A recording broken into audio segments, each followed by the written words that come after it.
Hello everyone. आज का हमारा टॉपिक है stomata. What do you mean by stomata? उससे पहले हम ये समझेंगे, आपके 5 सेंस ऑर्गन होते हैं। One of the sense organ है आपका नाक। आप सबको पता है कि नाक का काम क्या होता है हर एक लिविंग ऑर्गेनिज्म में। नाक से क्या होगा? एक्सचेंज ऑफ गैसेस होगा ना। जो हमारे नोज है, लंग्स हैं, उनका काम क्या होता है? Exchange of gases. ऑक्सीजन को हम इनटेक करते हैं, कार्बन डाइऑक्साइड को हम रिलीज करते हैं। सिमिलरली जो पेड़ पौधे हैं वो भी लिविंग ऑर्गेनिज्म में ही काउंट होंगे, क्योंकि लेकिन वो मूवमेंट नहीं कर पाते हैं।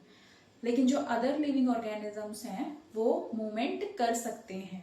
इसका मतलब ये है कि अदर लिविंग ऑर्गेनिजम्स जैसे कि ह्यूमन बीइंग्स, एनिमल्स एक जगह से दूसरी जगह जा सकते हैं, वो लिविंग ऑर्गेनिज्म होते हैं।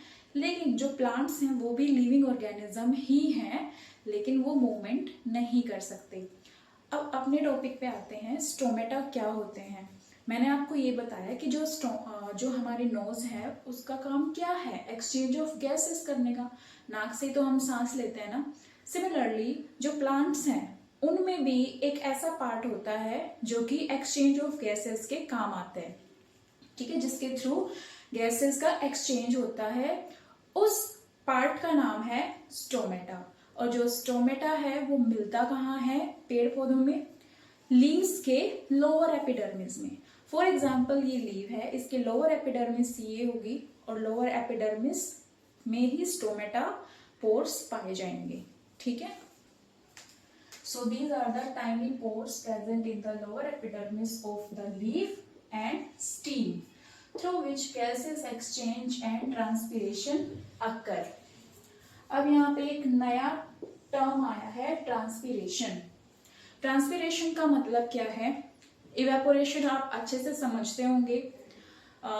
The conversion of water into vapours is called as evaporation. Similarly अगर पेड़ पौधों में ये प्रोसेस हो रहा है, पेड़ पौधों में अगर पानी वाटर वेपर में कन्वर्ट हो रहा है तो उस प्रोसेस को हम ट्रांसपीरेशन कहेंगे, ठीक है। सो जो स्टोमेटा है, these are the tiny pores present in the lower epidermis of the leaf और स्टेम, जो कि ट्रांसपीरेशन के काम आता है और एक्सचेंज ऑफ गैसेस के काम आता है, ठीक है। एक्सचेंज ऑफ गैसेस, कौन सी गैस को इनटेक करते हैं पेड़ पौधे? कार्बन डाइऑक्साइड को। और क्या प्रोड्यूस करते हैं? ऑक्सीजन को। और ये हम फोटोसिंथेसिस में समझ चुके हैं। सो अब इसके फंक्शंस को देखेंगे कि क्या है। Exchange of gases, oxygen release होगी एंड कार्बन डाइऑक्साइड इनटेक होगी, ठीक है।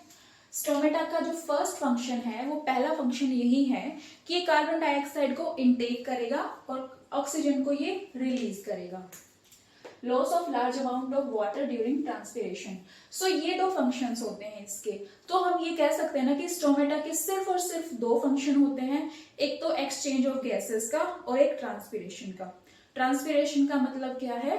Conversion of water molecules into the water vapour, ठीक है। हाँ, अब स्टोमेटा के स्ट्रक्चर को हम स्टडी करेंगे कि स्टोमेटा का स्ट्रक्चर कैसा होता है। स्टोमेटा का स्ट्रक्चर कुछ बीन टाइप होगा, जैसे कि जो राजमा देखे हैं आपने, राजमा की शेप जैसा ही स्टोमेटा का स्ट्रक्चर होता है। जो सूखे हुए राजमा का शेप देखना, राजमा की शेप कुछ इसी तरह की होगी। ये ठीक है। ये जो ग्रीन कलर से मैंने आपको कलर किया है, ये क्या है? इनको कहा जाता है गार्ड सेल। इसी गार्ड सेल के अंदर एक न्यूक्लियस प्रेजेंट होगा और क्लोरोप्लास्ट होगा। क्लोरोप्लास्ट में क्लोरोफिल पिगमेंट होगा जो कि किसी भी लीफ को ग्रीन कलर शो करेंगे और उसी क्लोरोफिल की हेल्प से फोटोसिंथेसिस प्रोसेस आगे की जाएगी, ठीक है।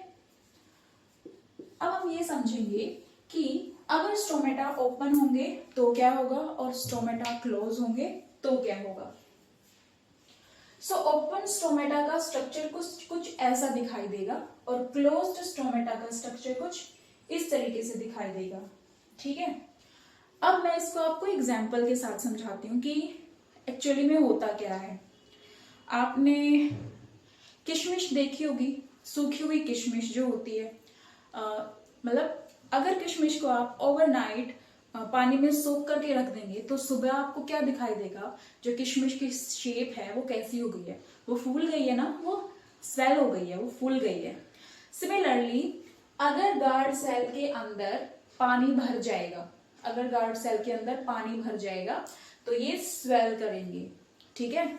सिमिलरली अगर गार्ड सेल से पानी बाहर निकलेगा तो ये क्या करेंगे, श्रिंक करेंगे। तो आ गया समझ में, अगर गार्ड सेल के अंदर पानी भर गया तो ये क्या करेंगे, स्वेल करेंगे, और गार्ड सेल से अगर पानी बाहर निकल जाएगा तो वो श्रिंक कर जाएंगे। बस यही है। So open stomata are controlled by turgidity of guard cell.